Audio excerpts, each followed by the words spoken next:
les amis, oui donc voilà, aujourd'hui on se retrouve parce que je suis ravie, j'ai reçu mon petit hibou du Pélib, donc c'était déjà lundi, lundi, on est mercredi, et donc j'ai déjà reçu mon petit hibou du Pélib lundi, et j'étais trop ravie, je m'y attendais pas, j'y croyais pas, et puis youhou, il est arrivé. Donc voilà, je suis vraiment, mais vraiment ravie, si vous saviez à un point. Voilà, donc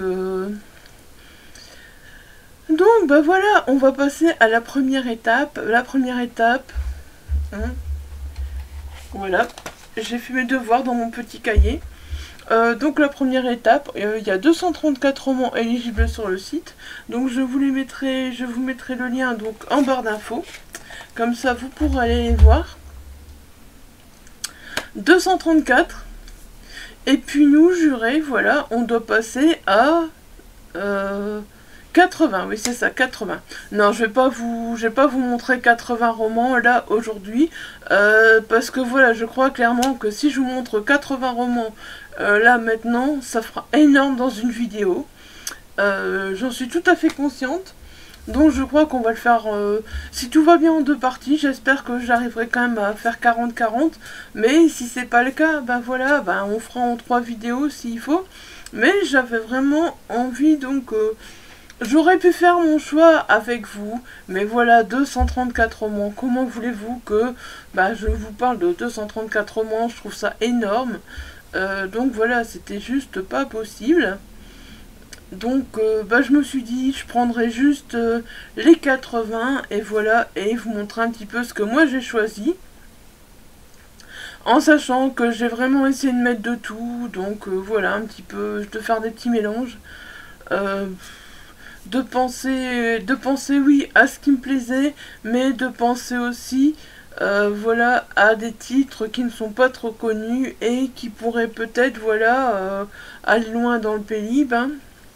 Et alors cette année je suis ravie parce que franchement je n'en lis pas beaucoup et je me dis ce sera l'occasion. Voilà, j'espère que certains titres iront loin parce que je trouve qu'il y a beaucoup de SF et ça c'est vraiment chouette au fait, parce que la SF finalement j'en lis pas beaucoup, hein. J'avais dit que j'allais en lire et puis voilà, j'ai toujours pas repris la SF. Et j'ai vraiment envie de m'en remettre à la SF, donc voilà, je suis ravie, vous verrez. Il y en a énormément, là déjà, dans les 40 que je vais vous proposer. J'en ai mis beaucoup de la SF. Là, j'avoue que j'ai pas été très... J'ai peut-être pas bien partagé au niveau fantastique, SF, fantasy, tout ça. Vous verrez que, à ce niveau-là, peut-être, voilà, j'ai plus été vers la SF que vers le reste. Voilà, je suis pas sûre d'avoir mis beaucoup de fantaisie, je suis désolée. Voilà, je sais qu'il y en a qui vont certainement mettre plus de fantaisie que moi, mais voilà, moi j'ai pas...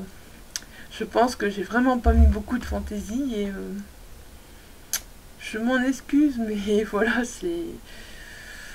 Je trouvais que, voilà, la SF, c'était un genre qu'il fallait vraiment, vraiment mettre en avant.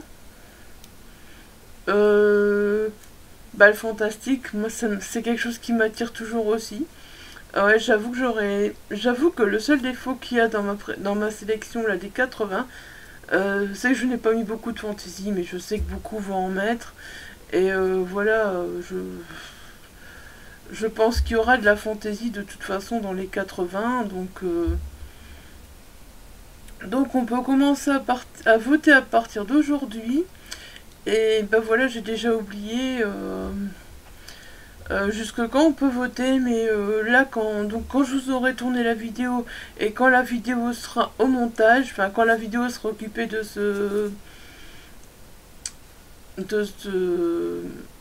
sera occupée sur le programme de montage, moi je vais aller voter. Je vais déjà les voter pour les 80, même si je vous en aurais présenté que 40, voilà, parce que je vous présenterai les 40 suivants si tout va bien, voilà, demain si tout va bien. Donc aujourd'hui mercredi, j'espère mettre cette vidéo en ligne parce que je dois partir après, donc j'espère pouvoir la mettre en ligne.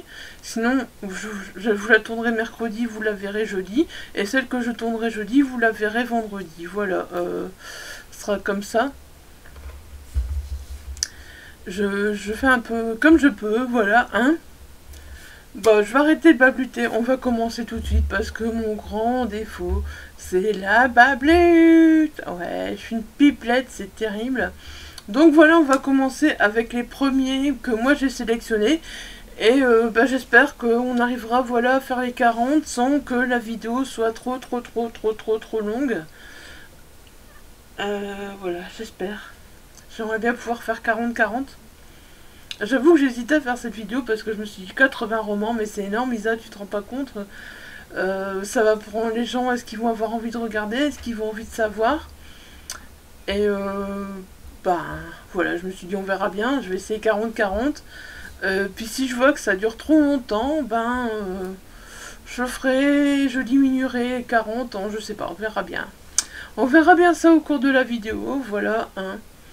Je vais pas calculer combien de temps je vous parle d'un livre, je ne sais pas. Bon, on va commencer, hein, peu importe, parce que le temps que je parle là, c'est du temps que je perds pour vous parler d'un livre. Alors, donc voilà, le premier que j'ai choisi, c'est le premier qui est dans la liste. Je sais pas si beaucoup l'auront choisi, mais moi, voilà. Bertrand Crapé, donc c'est un auteur que j'ai envie de découvrir depuis un moment, voilà. Et que je n'ai toujours pas découvert. Livresse Édition, qui est une maison d'édition belge. Donc, 1, 2, 3 Vampires, c'est de Bertrand Crapé. C'est chez Livresse Édition. Et c'est du fantastique. Donc ce sont tous des romans, hein, vous le savez, ils sont dans le Pélip 2022, donc ce sont tous des romans qui sont sortis en 2021, voilà. Mais voilà, j'aimais bien la 4ème de couverture aussi, ça faisait un petit peu fantastique, SF, donc voilà. J'ai l'impression que ça faisait un peu entre les deux, donc voilà, c'est ça que j'ai choisi. Donc au commencement, il y avait une planète spéciale, la Terre, ouais, si belle, si bleue. Et avec sa tête, un être supérieur, Dieu. Déjà, voilà, ça me plaît. Mais Dieu ne vit pas seul dans l'univers, il a des collègues qui règnent sur d'autres mondes, tout comme lui. Et puis surtout, ils ont tous un patron, l'empereur des 13 galaxies. Déjà, vous voyez, on est entre le fantastique et la SF, je trouve, donc voilà. Or, ce souverain est très déçu par les hommes qui ne se révèlent pas à la hauteur de ses attentes. Voilà même ce qu'il en dit. Ces gens ont élu à la tête de leur monde un gros débile orange qui boit de l'eau de javel pour se soigner, et ils détruisent la planète dont ils disposent avec une inconscience effrayante. C'est original, j'aime bien quoi. Face à cette débâcle, son subalterne risque de se faire virer s'il ne trouve pas très vite une solution pour obliger l'humanité à s'améliorer. Heureusement, il a une idée forcément divine, tout recommencer depuis le début, cette fois sous la supervision d'une espèce supérieure, mais ces nouveaux venus parviendront-ils à rendre le monde meilleur? Ouais, voilà, déjà, on pourrait penser en même temps, oui, il est marqué fantastique, mais on pourrait penser en même temps qu'il y a de la SF, donc voilà, déjà, un premier titre très intriguant, voilà, moi je trouve, hein. Moi je trouve, donc voilà. Alors ensuite, on va aller à Dos d'Oiseau. Ouais, on part carrément à Dos d'Oiseau, soyons fous. Donc c'est chez Michel Lafon. C'est de Sarah Marquis et c'est du fantastique. Enfin du moins, je lis à chaque fois donc le genre que je vois sur le site du Pélib. Je suis sur le site du Pélib en même temps, c'est peut-être pour ça que vous me voyez un peu plus éclairé. Parce que voilà, je suis en même temps sur le site du Pélib. Pour vous parler des livres, hein, parce que sinon c'est un peu compliqué de retenir 40 livres comme ça, tac. Alors ça j'aimais bien. Ça j'aimais bien parce que ça me faisait penser un peu, voilà, à mes découvertes de cette année, genre Preston et Shield, voilà. Tout commence par une vertèbre de dinosaure envoyée anonymement à Pumila Iskarn, célèbre exploratrice qui se repose entre 2 expéditions dans son chalet perdu au milieu des Alpes suisses. Voilà, déjà rien que cette phrase, je sais pas, moi, je sais pas ce que j'ai cette année, mais voilà, les explorateurs, les archéologues, tout ça, c'est des trucs, voilà, qui me tentent énormément. Et du coup, voilà, quand j'ai vu ça, je me suis dit, oui, ce roman, il faut qu'il soit, voilà, il faut qu'il soit dans le Pélib. Donc cette énigme va amener Pumila et son et son équipe jusqu'au fascinant désert de Gobi en Mongolie, dont ils vont découvrir des rites ancestraux, les trafics insoupçonnés et un lieu mystérieux, Shambhala, censé protéger la Terre. Ce livre est à la fois un roman d'aventure, un polar à l'intrigue brillamment maîtrisée et un conte fantastique qui nous fait accéder à la magie universelle, celle de la nature telle que nous devrions la ressentir, pour la laisser nous transmettre ses forces au lieu de la saccager. Ouais, alors j'ai choisi beaucoup de livres aussi qui traitent, vous verrez, de la nature, de l'écologie, voilà, j'ai choisi beaucoup de livres comme ça. Parce que voilà, c'est ce qui me plaît assez en ce moment. Je trouve que la planète, voilà, là, on doit y faire très attention. Enfin voilà, et je trouve que ce sont tous des livres, voilà, qui peuvent nous donner des leçons de vie sur quoi faire pour la planète. Enfin personnellement, voilà, c'était un peu mon ressenti là, voilà. Donc vous verrez que j'ai choisi beaucoup de livres, un peu comme ça. Alors ensuite voilà le suivant, After, de Oriane Velten, c'est aux éditions Mnemos, voilà. Une maison d'édition que voilà, là je connais de nom, c'est tout, où je n'ai jamais rien lu du tout. Là on nous dit donc que c'est de la science-fiction, voilà, hein, le premier roman de science-fiction, ça y est, on est dedans. On est dedans. Ouais, si tu oublies ça... Voilà, ce sera mieux comme ça, on entendra moins. Voilà, donc... Ah, on est encore une fois avec la Terre, voilà, on tourne toujours autour de la Terre. Je pense que, ben voilà, je sais pas pourquoi, on tournera beaucoup autour de la Terre dans cette vidéo. Donc, la Terre d'après, à l'abri d'un baobab, une société utopique, soudée par des règles strictes et bienveillantes, semble profiter d'une vie paradisiaque, totalement apaisée et égalitaire. Pourtant, l'un des membres de cette communauté ne peut s'empêcher de se poser mille et une questions sur tout, y compris sur l'avant. Une particularité qui fait de Camille la personne idéale pour remplir une mission d'exploration sous surveillance. Oh là, encore une fois, on est dans l'exploration, voilà, c'est un truc que, voilà, il n'y a rien à faire. C'est donc avec Paul que Camille part pour les terres renoncées, une zone inhabitée et hostile en quête d'une mémoire oubliée. Rapidement, leur découverte dépasse l'entendement et les déroute au-delà de ce qui peut être imaginé. Ce voyage risque bien de bouleverser leur vie et l'humanité. Voilà, on est encore une fois dans la Terre, dans l'humanité, dans... Voilà, et franchement, bah, c'est quelque chose qui me plaît, il n'y a rien à faire. Je me rends compte que peut-être que je suis peut-être trop restée dans le thème et que, voilà... on verra, j'ai lu les quatrièmes pourtant en le faisant, mais ça m'a pas fait tilt.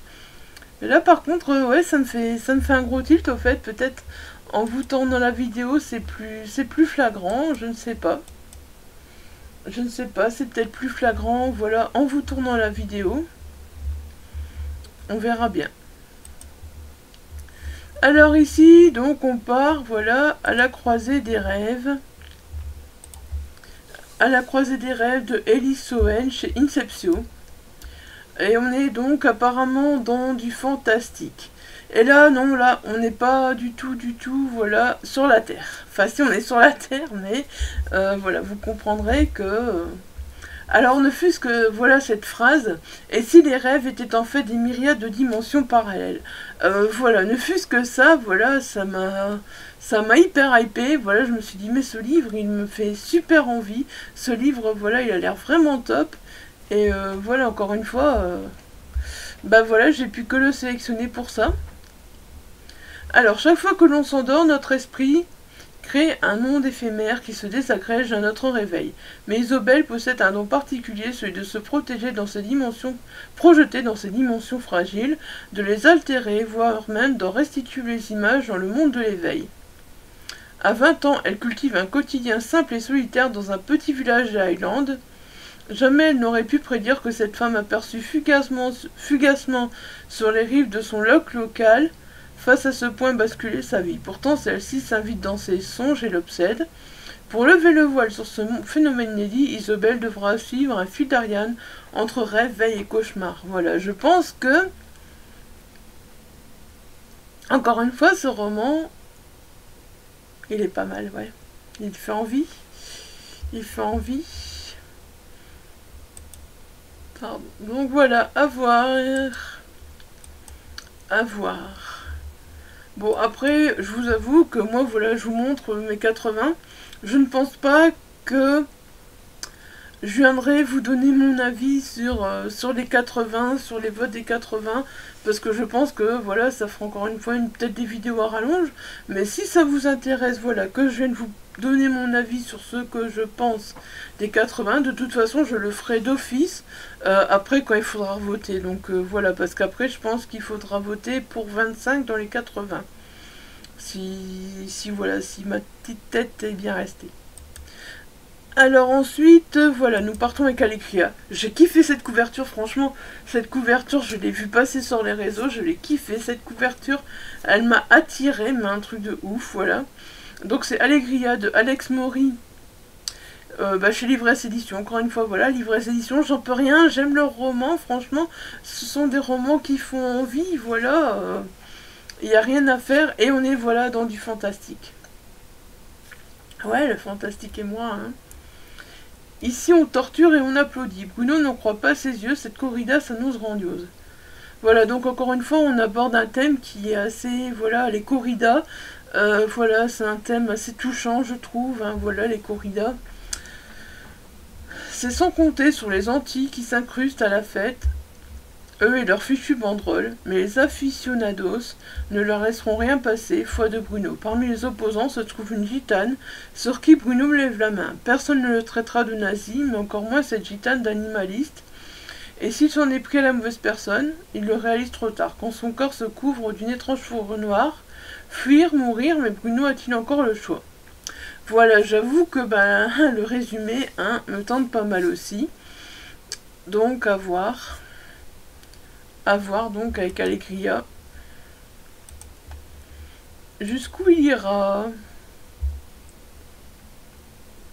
Voilà. Alors ensuite je passe quelques livres quand même, parce que là je les avais quasi tous pris depuis le début, et on s'en va à l'ombre du manoir de Lizzie Felton aux éditions du Chat Noir. Donc c'est un tome 1, La Brume des Merveilles. Voilà, donc encore une fois, ouais, du fantastique. Non mais vous verrez, il n'y a pas que du fantastique, c'est parce que des fois ça va tomber comme ça, il y aura 2-3 romans jeunesse en même temps, voilà, mais vous verrez. Enfin, je m'étale pas trop parce que 17 minutes déjà de blabla, et on n'a présenté que 7 livres pour l'instant. Voilà, donc il y a des obsessions qui conduisent au malheur lorsque Violette emménage avec son mari et leurs 4 enfants dans le vieux manoir abandonné, dont elle a toujours rêvé, les portes d'une nouvelle vie idyllique s'ouvrent à eux. Mais quel secret cache celle qui reste close? Franchement, un vieux manoir abandonné, voilà, moi, il suffit de ça pour m'attirer, pour attiser ma curiosité, et voilà. Donc, tour à tour, les 6 membres de la famille font l'expérience d'événements inexpliqués, de perceptions étranges, des troubles du comportement anormaux, des pertes de mémoire troublantes. L'écho d'un passé prégnant résonne encore entre ces murs. De quoi ont-ils vraiment été le témoin? De quoi le seront-ils? Alors que s'élèvent les plumes vermeilles au bord de la bâtisse, la survie devient leur seule option. Pour cela, il leur faudra percer les mystères qui se terrent à l'ombre du manoir. Franchement, les manoirs, ah, mais je kiffe ça, moi, franchement, les manoirs comme ça, mystérieux et tout. Ça, c'est vraiment un truc que j'adore, voilà, je suis à fond dedans, donc...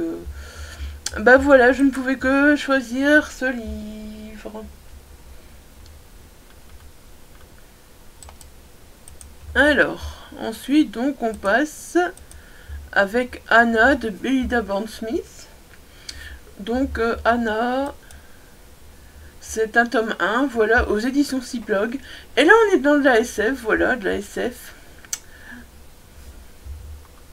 Et j'avoue que tous ces résumés de SF, mais ils m'ont complètement hypé. Je me suis dit, mais mon Dieu, mais c'est pas possible, comment je fais pour me faire hyper par tous ces résumés de SF? C'est de la folie, c'est de la folie.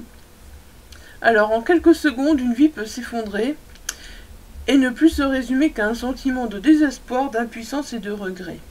Kelsey en fait la brutale expérience un soir d'octobre. Tout ce qui lui importe désormais est de rejoindre sa mère qui vit sur la côte est. et de se réconcilier avec elle. Accompagnée de Kurt, son meilleur ami, et du chien de ce dernier, la jeune femme se lance dans un périple dangereux à travers un pays dévasté où seule la loi du plus fort prévaut. Quand, dans des conditions brutales, sa route croise celle du capitaine Josh Turner et son unité, leur attirance est immédiate et d'une intensité surprenante. Et lorsque militaires et civils décident d'unir leurs forces pour atteindre leurs destinations respectives, cette relation va prendre une tournure bien plus profonde au milieu d'un terrible chaos, une rencontre malheureusement condamnée dès le départ, car au bout du chemin, tous deux savent qu'aucun avenir n'est possible entre eux. Voilà, ouais, c'est un petit roman de SF, ben voilà, quand même, on se pose des questions, tiens, qu'est-ce qui va se passer dans ce roman de SF? On est encore une fois dans un périple à travers un pays dévasté, voilà, où la loi du plus fort prévaut, ben ouais, hein, c'est assez tentant, voilà. Oui, c'est normal que je regarde là, parce que, voilà, j'ai pas encore tous les titres... en tête, hein, n'est-ce pas, pour ceux pour qui je vais voter, parce que ben j'ai vraiment pris le temps de les regarder. Et voilà, mon cahier est juste là sur le côté. Donc ben voilà, il faut que je regarde sur mon cahier quand même. Donc voilà, ensuite on passe à Anormal, de Guillaume Desgeorges, chez Livresque Édition. Attention, livresque, pas l'ivresse. Et voilà, bah on est encore une fois dans la science-fiction, et là on est dans un monde futuriste parce ça va se passer en 2061. Donc en 2061, David évolue dans une ville dans laquelle tous les habitants passent leur journée devant des écrans à regarder des flux d'émissions. Ah, on imagine bien, hein, franchement, en 2061, le jeune homme d'une vingtaine d'années a un problème qui l'empêche de vivre normalement depuis qu'il est enfant. Les écrans, quels qu'ils soient, lui ont toujours donné des migraines atroces, ne pouvant suivre les émissions comme les autres, qu'il est le seul dans la ville à lire des livres et à sortir de chez lui. Un jour, alors qu'il se promène dans la rue, une idée saugrenue lui passe par la tête, une idée qui va bouleverser bien des choses. C'est assez intriguant parce qu'au fait, ben voilà, ce jeune homme, il n'est pas comme les autres, et puis ben voilà, quelle idée il va avoir, voilà, c'est assez intriguant. J'avoue que ce roman m'a vraiment pas mal intrigué, donc... bah voilà, du coup, je l'ai mis aussi dans ma sélection. Hein. Alors ensuite, on passe à Avant 7 jours. Voilà, donc qui est de Nelly Chadour aux éditions Les Moutons Électriques. Personnellement, j'ai jamais rien lu aux Moutons Électriques, mais j'en ai beaucoup entendu parler. Désolée, je parle beaucoup, il faut que je boive. Donc voilà, bah ici, voilà, donc on est dans du fantastique apparemment. Et il y a beaucoup une histoire de chiffres au fait. Il y a 999 habitants, ni plus ni moins, 999 femmes, 999 âmes, des âmes, pas des femmes, évoluant sur l'île du duché d'une Scilly. Perdu dans l'écume du bras de mer séparant l'Irlande de l'Angleterre. 999, c'est un nombre d'or qui ne donne droit ni au retrait ni à l'ajout. Que se passe-t-il quand on est un millième sujet? Hein, encore une fois, on pourrait dire qu'on est un peu dans... Voilà, la frontière entre fantastique et SF, je trouve qu'elle est qu'elle est pas très loin, au fait. Hein. Ou quand disparaît un ancien. Pourquoi est-il si urgent de retrouver cette trinité de chiffres avant que s'écoule le 7e jour? Pourquoi s'anime soudain le vieux cimetière lorsque l'équilibre se rompt? Deux jeunes filles joignent leur solitude et leur force pour percer le secret de l'île, quitte à défier des forces anciennes. Voilà, encore une fois, ben, hein, c'est du fantastique, mais voilà, c'est un résumé assez attirant, assez intriguant, voilà, donc, ben, je n'ai pas pu m'empêcher, voilà, de le mettre. Hein. Hop, ensuite, le suivant, donc on passe à Azul, de Antonia da Silva, aux éditions Rouergue. On est encore une fois dans du fantastique. Et s'il était possible d'entrer dans les tableaux, de ne plus faire qu'un avec eux, d'avoir la possibilité d'y évoluer, de rencontrer d'autres personnes, et même y tomber amoureux. Voilà, ça déjà, bah, ça m'attire énormément aussi, voilà, clairement. Miguel a ce pouvoir, et ce qu'il adore, c'est apporter de légères modifications aux œuvres des plus grands maîtres, mais ce jeu peut s'avérer dangereux, surtout lorsque l'on attire l'attention de la protection des œuvres, dont les méthodes sont expéditives. Un jeu qui va se transformer en chasse à l'homme. Voilà, encore une fois, c'est... J'ai pas pu résister, c'est trop intriguant. Après, ben voilà, je suis sûre que j'aurais pu en mettre d'autres, mais ben voilà, on devait en choisir 80. Qu'est-ce que vous voulez, 80 dans une liste comme ça? C'est très compliqué. Alors ensuite, ben voilà, j'ai fini avec Léa. On passe au B avec Biotaniste. Biotaniste donc de Anne-Sophie de Vriez. C'est chez ActuSF, donc voilà, ActuSF science-fiction. Hein. On est dans le futur. Et on est encore une fois avec la Terre. Ouais. Donc quelque part dans le futur, la Terre est sèche. Les grappes d'humains survivent dans les dernières oasis. Terminer les ruisseaux, terminer les animaux, terminer la domination masculine, parce qu'elles semblent être les seules à survivre à une maladie qui décime l'humanité. Les femmes ont pris le pouvoir et les hommes sont relégués au rang de reproducteurs. Rime, jeune sorcière élevée au convent, voit son premier saut dans le passé approcher avec impatience et fébrilité. Et si elle n'atterrissait pas en zone utile et devait renoncer pour toujours à voyager dans le temps? Et puis qui est Alex, cette nouvelle venue qui la déroute tant, la pousse à reconsidérer ses certitudes? Et si les hommes en vérité pouvaient survivre au fléau? Donc apparemment là on est en même temps dans un roman voilà, où bah, la Terre est occupée de disparaître, mais aussi un roman assez féministe apparemment. Voilà. Donc bah voilà, ça me tentait bien aussi. Alors le suivant, voilà, Célestopol 1922 d'Emmanuel Chastelière. Je l'ai mis tout simplement parce que voilà, j'ai déjà eu l'occasion de rencontrer l'auteur. Je lui ai pris donc Célestopol qui est dans ma palle là derrière. Honte à moi, je n'ai toujours pas lu, donc alors que je l'ai rencontré l'année dernière, voilà.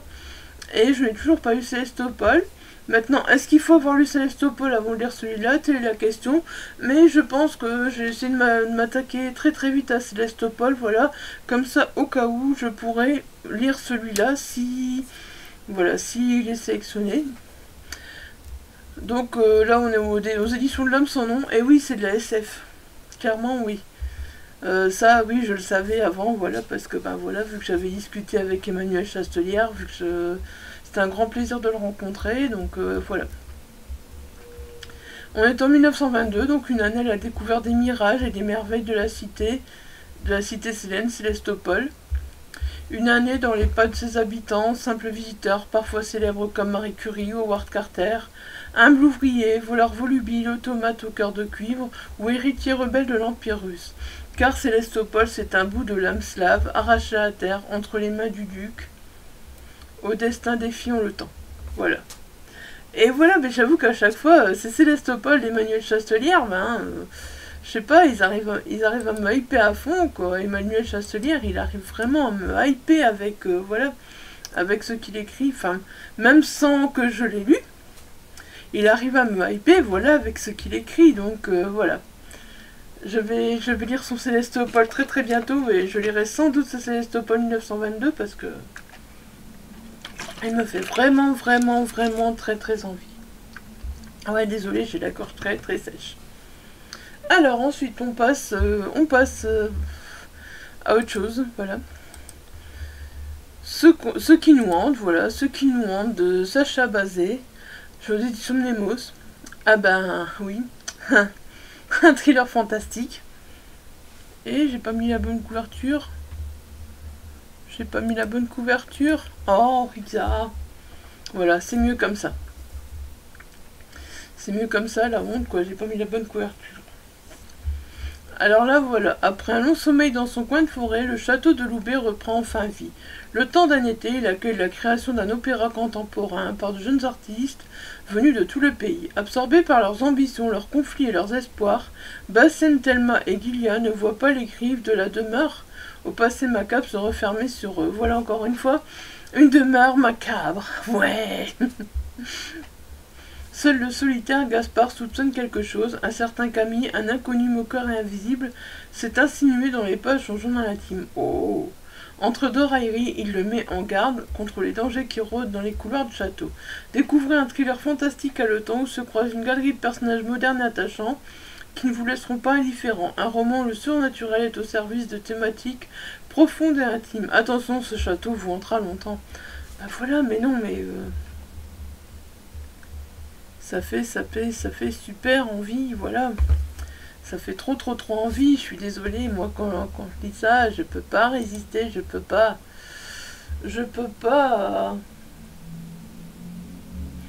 Alors voilà, ensuite, le prochain. Hop, Ce qu'on oublie, voilà, Ce qu'on oublie de Chloé Lume.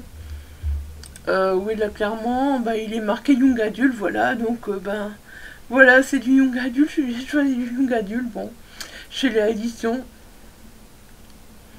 Et on est donc dans la SF. Voilà, je vous ai dit, la SF, il y en aura beaucoup. Et vous voyez qu'il y en a énormément. Je pense que, voilà, c'est le plus gros choix que j'ai fait, donc la SF, hein, clairement. Donc Esther et Louis vivent une vie morne que personne ne peut quitter. Seule exception, les jeunes qui s'en vont combattre lorsqu'ils atteignent 17 ans pour une guerre lointaine et invisible. Et ceux-là ne reviennent pas. Esther s'approche de l'âge fatidique, elle est prête à tout risquer pour échapper à ce destin imposé. Non-voyant, Louis sera exempté, cela n'empêche pas de rêver à d'autres horizons. Le jour où Esther vient rompre sa solitude, il décide de la suivre dans une quête qui remet en question tout ce qu'il croyait savoir. Pourquoi la rocade demeure-t-elle déserte malgré les bruits de voitures qui roulent? Qui sont ces gens dont ils surprennent les conversations répétitives dans des maisons pourtant vides? Pourquoi ce parti à la guerre semble s'effacer des mémoires? Il ne suffit pas de vouloir s'enfuir pour que la vie les laisse partir, et l'unique porte de sortie risque de les mener bien plus loin que prévu, dans un monde inconnu.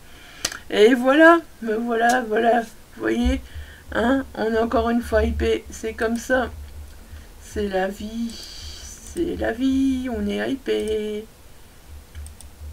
Alors ensuite, voilà, donc on se retrouve avec Chimera, de Nicolas Skinner, aux éditions livresques, encore une fois.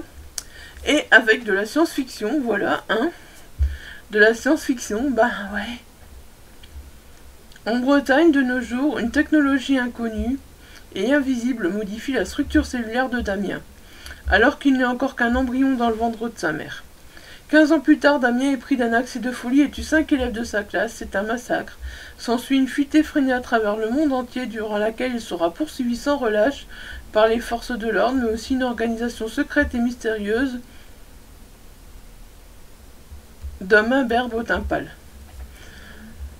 Oui, voilà. Voilà, encore une fois, hein. Franchement, vraiment, ces romans de SF, je les ai trouvés hyper tentants. Alors là, vous verrez, le truc qui m'a attiré d'abord, voilà, c'est tout simplement la couverture. Parce que voilà, je la trouve magnifique, cette couverture. Donc c'est Cobra Star de Thomas Bois. Je ne connais pas du tout la maison d'édition, j'en avais jamais entendu parler, donc c'est chez Le Tripode. Voilà, c'est une maison d'édition que je ne connaissais pas. Et bah, la couverture, une maison d'édition qu'on ne connaît pas, de la SF. Voilà, bah voilà, il faut tout. Et puis voilà, on met dedans, parce qu'on met dans la sélection, parce que voilà, ça fait envie. Alors donc on est dans un mélange improbable, je vais arriver à le dire, hein, entre les Tontons Flingueurs et les Gardiens de la Galaxie. Imaginez-vous déjà comment c'est possible mélanger les Tontons Flingueurs et les Gardiens de la Galaxie, quoi. Déjà ça, voilà. Donc sur fond de complot et de guerre intergalactique, une bande de joyeux hors-la-loi se retrouve embarquée dans une aventure d'une bêtise rocambolesque à travers un espace proprement intersidéral. John Hero, alias Cobra Star, profite d'un massacre inopiné dans un diner de l'Arizona, dans un diner de l'Arizona peuplé de cutéreux et d'extraterrestres pour faire main basse sur une clé renfermant des informations cryptées. Il s'enfuit à bord de son vaisseau, sans savoir que peu après, la moitié de l'univers en a après ses données numériques. Voilà, bah, ne fût-ce que déjà ça. Voilà, j'ai pas envie de dire tout le résumé parce qu'il est énorme. Et voilà, je trouve que déjà ça s'en dit beaucoup. Moi, personnellement, il me suffit de ça pour me hyper, quoi. Franchement, Ah, les romans de SF cette année, franchement, dans le pays, je trouve que c'est vraiment mais magnifique, magnifique. Franchement, j'adore quoi. J'adore, franchement, pour l'instant, c'est... Alors ensuite, on va repasser encore à de la science-fiction, mais un peu à la dystopie, voilà, avec Connecté de Sébastien Capel, aux éditions Alter Hill, voilà. Donc encore une fois, bah, franchement, donc c'est la science-fiction dystopique, ouais. Et voilà, j'ai l'impression qu'encore une fois, dès le départ, le résumé est complètement barré, et franchement, j'adore ça. Vous rêvez d'affronter Dark Vador d'étoile en étoile, d'escalader l'Everest, de battre le record de traversée de l'Atlantique à la voile, de vivre au temps de la préhistoire ou à la belle époque. Voilà, déjà, cette phrase, je la trouve complètement barrée. Alors, on est dans l'univers, hein, pas dans l'univers, dans l'univers certainement, et ces mondes virtuels sont faits pour vous. Depuis que Giorgio a créé l'univers, les êtres humains sont en permanence connectés à des mondes virtuels, voilà. Donc en gros, bah, on va toujours être connecté à des mondes virtuels, et voilà, je trouve ça sympa, franchement. Encore une fois, je pourrais vous lire toute la quatrième de couverture, mais si je fais ça, j'arriverai jamais au bout de mes 40. Dans 2 heures, on sera toujours là, je crois. Donc je vais un petit peu diminuer mes lectures de résumé, parce que sinon, bah voilà quoi. On va jamais y arriver. On est qu'au 19e, hein, là je vous préviens, pour 36 minutes. Donc, alors ensuite, voilà, donc nous sommes avec Curiosity de Sophie Divry, donc aux éditions Noir sur Blanc. Et encore une fois, c'est de la SF. Édition Noir sur Blanc, je ne connais pas du tout non plus, voilà. Donc, bah, ce sera l'occasion également. Donc, Curiosité est celle sur Mars. Voilà des années que le robot de la NASA travaille dans le froid, le rouge et la poussière. Mais Curiosité n'est pas un rover comme les autres. Il a besoin de se faire des amis et de parler à Dieu. C'est cet être étrange qui vit sur Terre et qui chaque matin lui donne du travail. Voilà. Donc, bah oui, Curiosity, donc il va s'accrocher à une conviction, il va vouloir une mission. Voilà. Donc j'avoue que, bah voilà, encore une fois, Curiosity, seul sur Mars, voilà. Un robot, bah voilà. Ouais, ça me fait envie, clairement, c'est vraiment le genre de SF que j'aime beaucoup, quoi. Donc, bah voilà, je me suis laissé tenter, j'ai craqué. Je l'ai ajouté dans mes présélections, hein. Alors ensuite, donc on se retrouve, c'était ça, que je dis pas de bêtises, oui voilà. Ouais, il faut que je suive ma liste en même temps parce que sinon je me perds. Donc là, on se retrouve avec Do et 200 de Laurent Salipante aux éditions Marathon. Et encore une fois, on est dans la SF. Oh, j'ai choisi beaucoup de SF, j'ai l'impression, punaise. Punaise, qu'est-ce que j'ai choisi comme SF.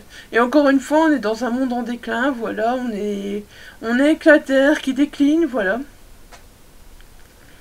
Ouais, bah je pense que c'est des thèmes récurrents apparemment dans la littérature, ou alors c'est vraiment moi qui fais mes choix comme ça.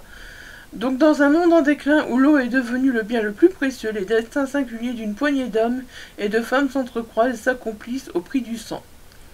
Baraka, le maraudeur visionnaire, rêvera-t-il encore longtemps d'atteindre les étoiles?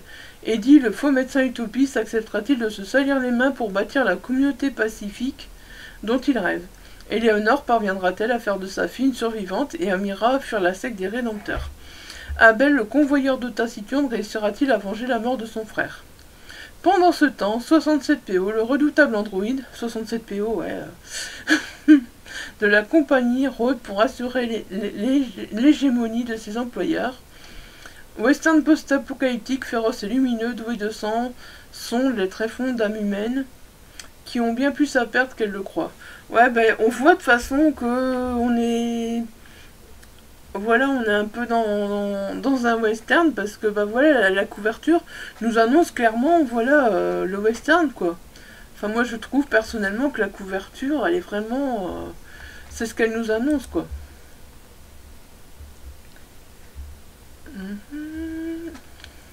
Alors ensuite, on descend un petit peu, voilà. Voilà, parce que j'en ai passé, ben, pas que j'ai voulu en passer pas mal, voilà, c'est moi qui en ai passé pas mal, parce que, voilà. Donc là, on arrive avec Eden Island, tome 1, Le secret de Anna Klestel. chez Inceptio. Et on est avec de la SF.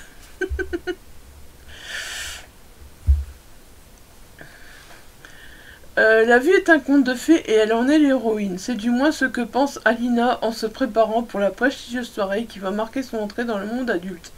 Elle a le privilège de vivre sur l'archipel d'Eden Island où tout n'est qu'ordre, harmonie et beauté, alors que partout ailleurs la montée des eaux a depuis longtemps réduit les continents à quelques îles arides disséminées sur l'océan où les populations luttent pour leur survie. Mais Elan, nouvellement arrivé sur l'archipel, ne va-t-il pas changer à jamais le destin de l'adolescente en lui montrant la face sombre du paradis? Du rêve au cauchemar, il n'y a parfois qu'un pas. Oui, donc là, encore une fois, voilà, on se retrouve plus dans du young adulte, j'ai l'impression. Bon, bah... J'en ai mis un petit peu quand même, hein, écoutez. Alors, ensuite, on descend, et on se retrouve avec... Avec quoi? Avec Éternel.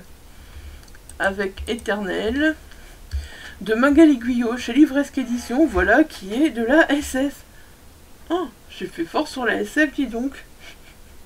Je me rendais pas compte, en fait, j'ai fait ma liste, et puis je me suis dit, je l'ai pas regardé, parce que voilà, c'était mon choix, et ben j'avais fait mon choix sans mettre trop de jeunesse, sans mettre trop de young adulte, et voilà, je me suis dit, ben c'est mon choix, je vais rester dessus, parce que sinon je vais hésiter, re-hésiter, et voilà, je m'étais dit, mon choix y est fait, maintenant je change plus, et je me rends compte que j'ai mis beaucoup d'SF, mais il y a beaucoup d'SF dans la sélection aussi, donc c'est peut-être ça, voilà, j'ai l'excuse. Donc en 1918, Étienne Naville, médecin renommé, terrorisé par la mort, plonge dans la folie en apprenant le décès de sa femme en couche. Suspecté de faire des expériences hasardeuses sur son propre bébé pour trouver la clé d'éternité, son meilleur ami, Pascal Bretodeau, le contraint à l'internement tandis qu'il prend la petite fille en charge dans son propre foyer, alors que les années passent et que la paix semble de nouveau s'installer. Un changement s'opère chez l'adolescente. Au milieu des guerres, de la fouille des hommes, Ayana va sans le vouloir exacerber haine, rancœur et passion sur plusieurs générations de la famille. Donc voilà, encore une fois, une quatrième qui fait très très envie. Et puis on va continuer donc avec...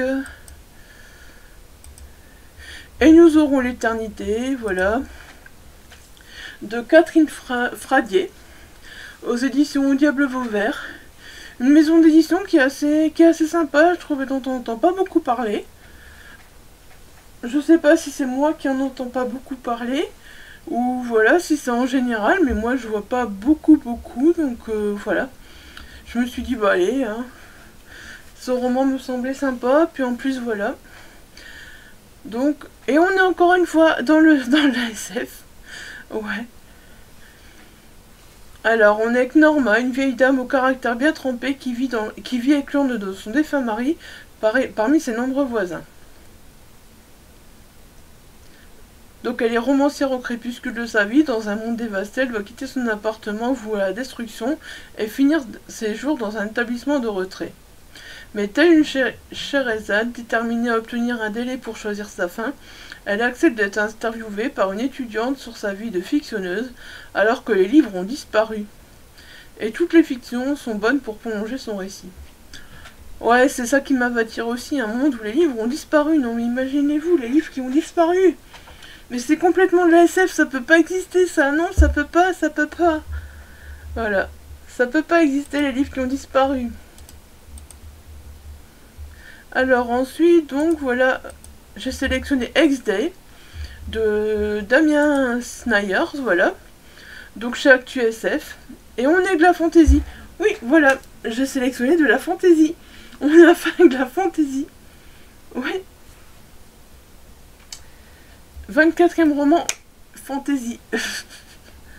Donc pour les inspecteurs Perkins et Bobby, une nouvelle enquête s'ouvre. Se pourrait-il qu'un deuxième meurtrier soit à l'œuvre? Que faire quand deux tueurs en série valise de cruauté et que la ville devient leur terrain de jeu? Plongez au cœur des bayous où le jazz est roi et prenez de la hauteur au bord du Mechanic Hall, un aéro-cabaret. J'avoue que c'est ça qui m'a attiré, un aéro-cabaret où les dancing automates sont devenus des déesses de la fête. Découvrez le passé trouble de Grâce, une intrépide cartomancienne et de sa chouette mécanique. Et sautez des toits aux côtés des désembobineurs qui collectent l'électricité pour la Nouvelle-Orléans General Electric Company. Ouais, voilà, j'avoue que c'est ça qui m'a un peu attiré, tout ça, quoi. C'est pas mal, je trouve, le résumé. Franchement, c'est pas mal du tout. Et bah, ActuSF, j'ai jamais lu de roman chez eux, je connais deux noms, mais voilà.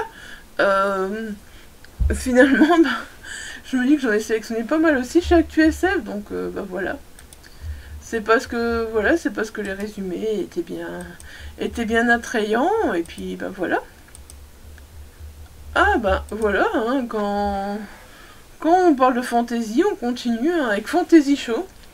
Donc c'est chez Cherry Publishing, si j'arrive à le dire.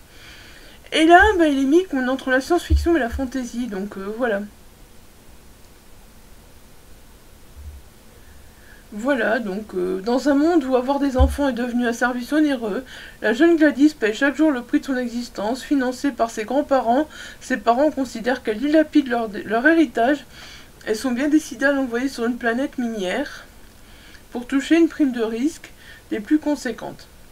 Voyant ses rêves d'avenir brisés, l'adolescente n'a plus alors qu'une seule alternative pour échapper à son destin funeste, celle de participer à une émission de télé-réalité à gros budget. Devenus des passages obligés pour obtenir des récompenses monétaires, des cursus professionnels ou entrer dans certaines écoles, ces shows TV incarnent l'espoir des âmes en détresse luttant contre son dégoût du système. Gladys va devoir se confronter aux autres candidats pour sauver sa peau et rendre enfin fiers ses parents. Mais l'aventure pourrait bien changer la donne, ou la changer elle au plus profond de son être. Voilà, je trouvais que là, franchement, ce fantasy show, il était aussi assez intriguant. Voilà, c'est vrai que c'est un mélange de SF et de fantasy, et c'est vraiment pas mal, c'est vraiment voilà une bonne idée. Alors ensuite vous allez voir un petit roman jeunesse, oui voilà, Félicratie de H Lenoir, je sais pas le prénom, j'ai pas été plus me renseigner, donc c'est l'édition Sarbacane, et c'est de la SF malgré que ce soit un roman jeunesse, voilà. Donc je m'appelle Yacine, j'ai 16 ans et mon boulot c'est animal domestique pour extraterrestres. Voilà, c'est ça qui m'a plu en fait, un animal domestique pour extraterrestres. Voilà, j'ai adoré ça. Parce qu'ils ont gagné ces couillons, ils ont envahi la Terre et comme leur seul point faible ce sont les poils de chat, bah croyez-moi qu'on n'a pas le cul sorti des ronces. En plus franchement j'ai adoré voilà, le franc-parler de Yacine, voilà, c'est trop quoi. Suivez les aventures post-apocalyptiques de Yacine, Rose, Diego et leurs 5 adorables chats. Armes mortelles à travers les égouts de Paris, la forêt de Sologne et l'espace orbital. Voilà. Voilà, sérieusement, je lis pas tout le résumé, mais une comédie post-apocalyptique à la fois hilarante, effrayante et émouvante. Voilà, ça fait envie, voilà, ça fait envie, donc ben voilà. Je l'ai mis celui-là parce que ben voilà, je me suis dit, hein, quand même on a le droit de mettre un petit jeunesse dedans, hein, même si c'est pas généralement c'est pas ce qui a le plus de succès, mais voilà. Alors ensuite voilà, j'ai choisi donc également Féminicio, donc de Christophe Siebert, aux éditions du Diable Vauvert, voilà encore une fois, et de la science-fiction. Voilà, on est encore une fois dans de la science-fiction, ben ouais, j'ai tapé à gaille dans la science-fiction, franchement, je pensais pas que c'était à ce point-là, mais j'ai tapé à gaille dans la science-fiction, sérieux, hein. Donc là, on est dans l'avenir, parce qu'on est le 20 février 2028. Timur Maximovitch Domachev, ancien journaliste, est trouvé décédé d'une balle dans la tête. Dans son enquête, il s'est intéressé à des sujets en apparence déconnectés les uns des autres, la guerre d'indépendance de la RIM au début des années 90, l'ascension sur fond de crimes organisés d'un groupe d'oligarques, le trafic d'organes endémique dans ce pays, un cinéaste passé en quelques années de l'art officiel au scandale absolu, mais en réalité une toile de fond sinistre les relie. Le féminicide qui frappe Mervelgorod, désolé, le nom n'est pas facile à prononcer, depuis 2 décennies. Christophe Siebert explore chaque ramification de ce crime aux 2000 victimes et dans une langue hostile, limpide, directe, dresse le portrait magique et violent d'une société en déliquescence et de ceux qui tentent de ralentir le naufrage. Voilà, ben ouais, encore une fois dans un roman bien sympa. Alors ensuite on va se retrouver donc avec de la SF. Qu'est-ce que j'ai foutu? J'ai sélectionné que de la SF, ou alors c'est parce que il y en a tellement. Et voilà, ou peut-être que dans la deuxième partie il y aura moins de SF. Mais en tout cas dans la première partie là j'ai énormément de SF. Alors donc on est avec Fugitif de Gaïd chez Inceptio. Voilà. Alors qu'elle est la seule à pouvoir sauver la vie de sa petite sœur, Virginia est activement recherchée pour un meurtre dont elle clame l'innocence. Seulement, personne n'est fugitif très longtemps, en 2072, dans une Europe où la peine de mort est rétablie.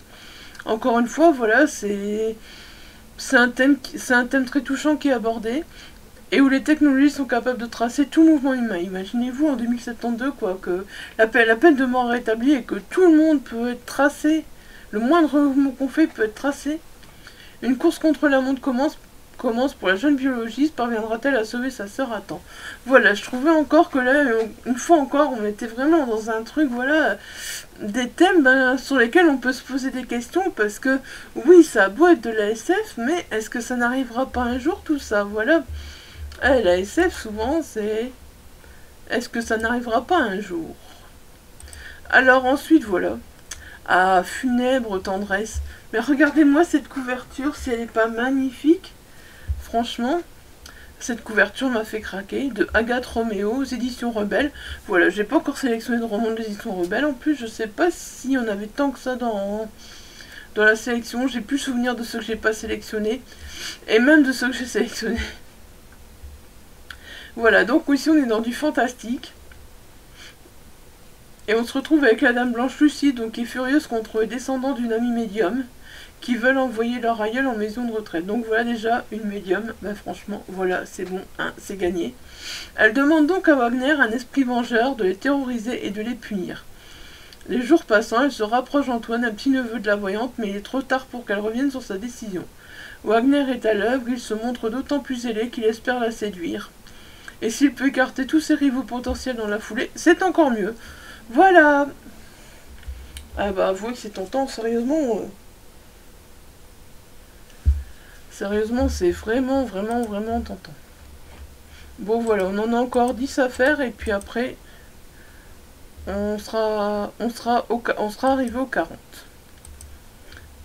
Donc là, voilà, on se retrouve avec Futur à l'abri de Charlotte Benoît, aux éditions Livresse, encore une fois. Je sélectionnais beaucoup cette maison d'édition. Et on est avec de la SF. Ben oui, vous voyez bien Futur à l'abri, vous voyez la couverture, vous avez compris que on est dans de la SF. Vivant dans un abri ultra surveillé, fondé il y a plus d'un siècle par le tout-puissant premier, Chris est spécial, il est unique. Pourtant les enfants naissent tous par paire, tout le monde le sait, parce qu'il n'a pas de jumeaux. Il a grandi sous le couperet d'une règle ancestrale qui l'obligera à quitter sa communauté le jour de ses 17 ans. Pour aller où, nul le sait. Alors qu'il fête ses 15 ans avec ses amis, les jumeaux Dax et la jolie Gilles, il décide de partir pour ne pas avoir à subir cette règle. Pour aller où, ils ne savent pas non plus. Peu importe en fait, cela ne devrait pas être pire là où ils vivent. Tant qu'ils sont ensemble, tout ira bien, mais ce qu'ils s'apprêtent à découvrir défie l'entendement. Voilà, bah ouais, encore une fois, hein, c'était tentant, hein, qu'est-ce que vous voulez, moi j'en peux rien. Hein. Franchement, c'est les romans de SF qui ont été mis dans les présélections cette année, waouh. Waouh, mais je suis pas souvent de la SF et pourtant, j'en lis de temps en temps et il faut vraiment que le résumé m'attire, mais là, ça a été... Allez, ensuite on se retrouve avec Glace, donc de Christine Ferré-Fleury, chez Scrinéo. C'est de la SF, hein. C'est plus de la SF jeunesse à mon avis, vu que c'est chez Scrinéo, voilà. Alors que la Terre se meurt, survivre est devenu une lutte quotidienne. Voilà, on est encore une fois dans la Terre qui se meurt, on est encore une fois dans la thématique de la Terre, c'est... Je trouve que c'est vraiment un thème récurrent, mais c'est pas pour ça que, voilà, on va pas découvrir des choses différentes, au fait. Donc depuis que ses parents sont morts et que Kay, son meilleur ami, a été enlevé par les glacés, Sana se réfugie dans des souvenirs pour se protéger du désespoir.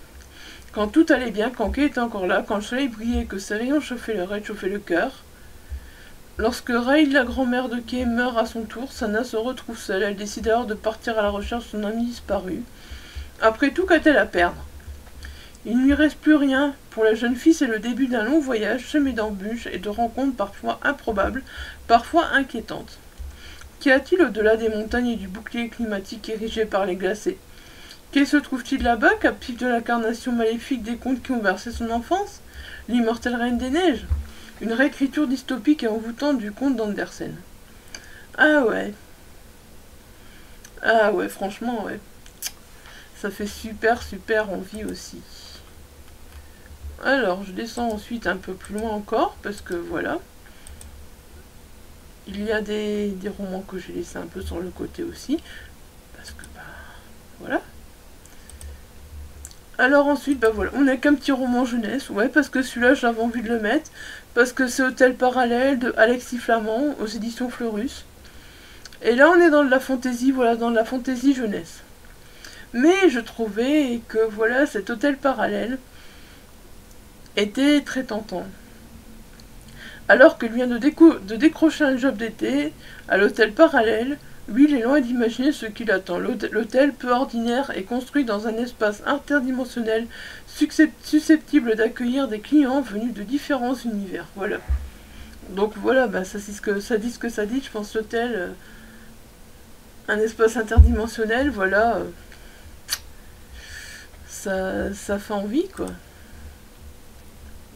Alors le suivant, bah ouais. Ceux qui me connaissent vont savoir pourquoi je l'ai choisi. Il était une fois un conte ensanglanté. Déjà la couverture et le Il était une fois un conte ensanglanté. Voilà. Bah y a pas, moi c'est... Donc c'est de Audrey Calviac, c'est chez Évidence Édition, et c'est du fantastique, voilà. Ah bah oui, j'ai changé un peu, hein. J'ai mis de la fantaisie et du fantastique, voilà. Il était une fois un conte débutant et finissant dans le sang. Il portait bien son nom, car les rares témoins restant l'appelaient le conte ensanglanté. Une classe de terminale arrive dans un manoir perdu. Voilà, encore une fois, on est dans un manoir perdu, dans les montagnes suisses, dans le cadre d'un voyage scolaire. Commence alors pour eux une terrible lutte pour mettre un terme à une histoire ayant débuté bien des siècles auparavant, une histoire d'amour finissant dans les larmes et dans le sang. Que dire? Que dire? Franchement, que dire? Je suis sous le charme. Je suis sous le charme, clairement. Clairement, je suis sous le charme, voilà. Alors voilà, ensuite on se retrouve donc avec Je ne suis pas un monstre de Tristan Quigel chez DJ Jeunesse. Oui, on est encore dans la jeunesse, mais c'est la mythologie qui m'a intéressée au fait, voilà, et je me suis dit, allez, on met un petit peu de jeunesse, hein. Donc la jeune Acha vient d'échouer seule sur une plage. Où est son frère? La forêt qui s'ouvre à elle est des plus hostiles, peuplée de créatures mythologiques telles Hercule, Arachné, Narcisse, la déesse Écho ou les harpies. C'est là l'empire de Circé, la magicienne qui transforme tout ce qui vit en monstre. Échappera-t-elle à son destin? La jeune fille devra se battre corps et âme pour retrouver son apparence et comprendre où se trouve son frère. Au milieu de ces épreuves, elle entend une voix qui lui parle, c'est celle d'un pêcheur qui l'a sauvée, lui tient la main et l'encourage. Voilà, c'est vraiment ce côté mythologique qui m'intéresse dans ce roman et qui me fait super envie. Alors par contre, le roman suivant, je l'ai repéré à sa sortie, voilà. Il s'agit donc de Kemiyo, tome 1, Les papillons de Kobe. Voilà, ce roman, je n'ai toujours pas lu, mais il me fait super envie, voilà, depuis sa sortie. C'est de Bertrand Puard. C'est chez Gulfstream Édition, si j'arrive à le dire, voilà. Bah déjà, le fait, voilà, ce petit côté, voilà, asiatique, voilà, c'est ça qui m'a plu déjà, ce petit côté japonais. On est dans du fantastique. Donc voilà, selon une croyance japonaise, les âmes des défunts Sankemi errent parmi les vivants. Ce nom honorifique, Reiko n'a jamais pu l'offrir à ses parents parce que les circonstances de leur disparition, il y a 50 ans, n'ont jamais été élucidées. À défaut d'avoir pu leur donner un Kemiyo, il y a consacré sa vie à en donner aux personnes dont la mort est nimbée de mystère. Lorsqu'il débarque à Paris pour exercer son curieux métier, il rencontre Nouria, une adolescente, qui prétend communiquer avec les esprits. Communiquer avec les esprits.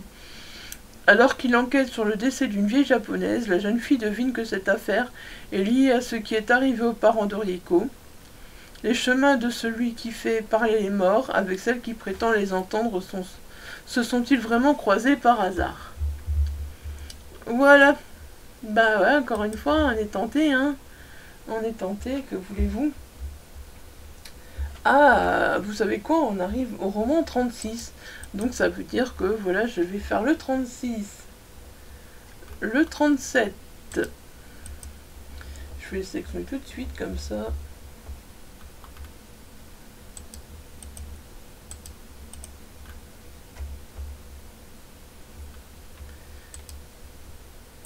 Et voilà. Et comme ça, bah voilà, on les aura tous. Et après, je pense que je m'arrêterai là, parce que bah 40, ce sera pas mal, comme j'ai dit. Hein. Je pense qu'on sera à plus d'1 heure déjà. Alors, donc ici, on se retrouve avec Crack and Crack. Donc, c'est de Jean Bury, chez Pearl Factory. Donc voilà, c'est une maison d'édition qui est très peu connue, mais dont j'ai un roman à lire très bientôt, donc de J.C. Gadby. Voilà, c'est de la SF et c'est une maison d'édition que j'aime beaucoup, qui fait des belles couvertures et puis voilà, qui en SF je trouve fait des bons romans, fait des romans qui font envie, donc voilà, je me suis dit c'est pas très connu et il faut les encourager. Donc quand un robot de manutention est à 2 doigts de provoquer un accident nucléaire en sortant de sa programmation, c'est au 13e groupe de combat méca que l'on fait appel pour enquêter contre toute logique. Parce qu'il a eu en son sein le jeune Jazz, un informaticien 15 ans, un peu hacker, et aussi le sergent Caroline Martens, diplômée en psychologie criminelle. Et quand de nouveaux incidents se produisent, c'est aux combattants de l'unité et à leurs robots les bleuets d'intervenir. Voilà. Le résumé est beaucoup plus grand, mais je pense que j'en ai dit assez, voilà, pour vous convaincre. Alors, donc ensuite, ah bah voilà, on reste chez Pearl Factory, voilà, avec la Dame Grise de Jem. Bah, Jem est une autrice que j'ai déjà lue avec, je ne sais plus quel roman, c'était plus du thriller, mais voilà, j'avais passé un bon moment, et du coup, je me suis dit, bah, c'est une autrice très peu connue, bah, pareil, Pearl Factory, très peu connue, et donc voilà, j'avais envie de mettre ce roman dans cette sélection. Et donc ici on est plus avec du fantastique. Et on est donc avec Faye. Faye qui est une lieutenant de police dans une ville moyenne du centre de la France. Mais c'est également une dame grise, une noble fée qui protège secrètement la localité et les êtres surnaturels, vampires ou métamorphes qu'elle accueille sur son territoire. Voilà, j'avais pas encore mis de vampires, de métamorphes, tout ça, bah voilà. Quand une jeune femme est retrouvée vidée de son sang, fait c'est que seul un très vieux vampire a pu commettre ce crime. Les choses se compliquent lorsqu'elle apprend qu'une créature impie a été utilisée pour cacher la présence du vampire à la Dame Grise. Une conspiration est en marche et elle pourrait bien en être la victime. Heureusement, elle pourra compter sur une poignée d'alliés humains comme son naturel, et elle compte bien découvrir la vérité, quel qu'en soit le prix. Voilà, je trouvais que cette 4e de couverture était encore une fois très très intéressante. Et puis je voulais mettre en avant Jem et Pearl Factory parce que voilà, une maison d'édition à découvrir, une autrice à découvrir, voilà. Et bah du coup, voilà tout simplement. Alors, ensuite, on se retrouve avec la descente ou la chute, oh là là, je sais plus parler moi, hein, de Basile Cendre, donc chez les Moutons Électriques, et c'est de la SF. Les Moutons Électriques, voilà, j'ai vraiment envie que le Pélib, voilà, ça me donne l'occasion de découvrir cette maison d'édition parce que, bah voilà, ne fût-ce que les titres que je peux voir dans le Pélib sont très intéressants, donc sauter pour sombrer dans la brume ou descendre de son perchoir et dégringoler les montagnes de décombres, de ferraille enfouies hostiles. Peut-être atteindre les profondeurs obscures où dorment les titans, ces géants corrompus au sommet éternel et tourmentés. Il lui faudra éviter les chuchotements vicieux de la brume, l'étreinte froide et violente des oubliés et la tentation troublante du vertige. Mais Lou le sent, il y a un secret en bas et une liberté que le ciel plombé de hauteur lui refuse. Voilà, déjà c'est très énigmatique parce que voilà, on se dit mais de qui on nous parle et puis à la fin Melou le sent. Voilà. Donc voilà, c'est ça qui m'a énormément plu. Et voilà, bah, j'avoue que encore une fois, voilà, je suis très très très très intriguée. Alors, ensuite, voilà, donc on se retrouve donc avec l'avant-dernier des 40. Hein. Voilà, donc la 10e muse de Alexandra Koselik. Voilà, je suis pas douée pour lire du polonais, je crois. C'est aux forges du Vulcain, et donc c'est du fantastique. Et là, bah voilà pourquoi, tout simplement, au cimetière du Père-Lachaise. Voilà, il a fallu que je voie ça pour être attiré par ce roman. Mais après, voilà, hein, automatiquement, voilà, j'ai lu le reste du résumé. Donc au cimetière du Père-Lachaise, des racines ont engorgé des canalisations. Alors qu'il assiste aux travaux, Florent s'égare dans les allées silencieuses et découvre la tombe de Guillaume Apollinaire. En guise de souvenir, le jeune homme rapporte chez lui un mystérieux morceau de bois, né alors dans son cœur une passion dévorante pour le poète de la modernité. Entre rêverie, égarement et hallucination vont défiler les muses du poète et les souvenirs d'une divinité oubliée. Florent doit-il accepter sa folie ou en croire en l'inconcevable? Ah ah, telle la question, et j'avoue que ça m'intrigue. Alors oui, on va finir avec un petit roman jeunesse, oui.